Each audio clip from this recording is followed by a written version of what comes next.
Figurative language. Figurative speech makes texts more interesting.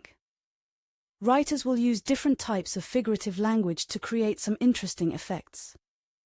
Here are some examples of figurative language: exaggeration, personification, onomatopoeia, alliteration, metaphors, similes, and imagery. A simile says something is like something else. A simile is a way of describing something. Similes usually use the words as or like. Let's look at an example. She entered with ungainly struggles, like some huge awkward chicken, torn squawking out of its coop. This is a simile. It tells you how awkwardly the character moved in the text. A metaphor says that something is something else. Metaphors describe something by saying that it is something else.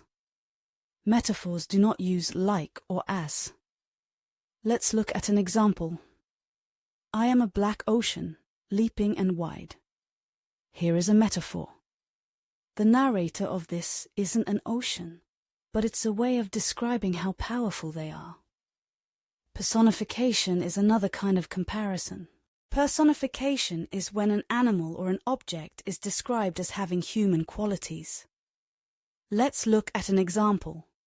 The lighthouse, with a yellow eye that opens suddenly. The lighthouse doesn't actually have eyes, but personification brings the lighthouse to life. Imagery uses words to create a picture in the reader's head. Imagery is when an author uses descriptive or figurative language to create a clear picture of something in the reader's imagination. Let's look at an example. Catherine's library was select, and its state of dilapidation proved it to have been well used, though not altogether for a legitimate purpose. Scarcely one chapter had escaped a pen and ink commentary. Describing the library as being in a state of dilapidation and having not escaped a pen and ink commentary shows the books are in bad condition. This description of the book can imply that the owner isn't very careful with them.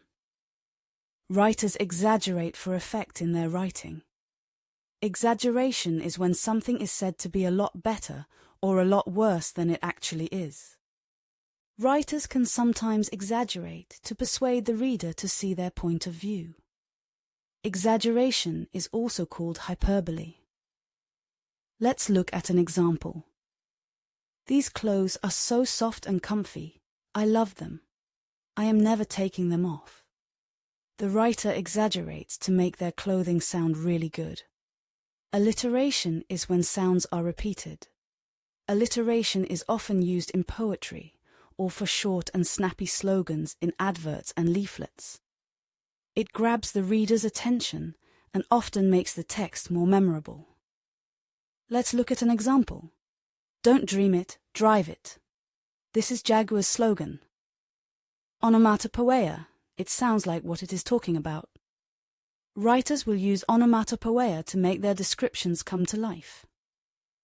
Let's look at an example. Spoon slam, steam rises. The verb slam imitates the sound of a spoon hitting cups, and it emphasizes that there is a lot of noise. Figurative language is a brilliant way for writers to spice up their texts. Similes and metaphors are really common ones, so it's good to get to know the different types of figurative language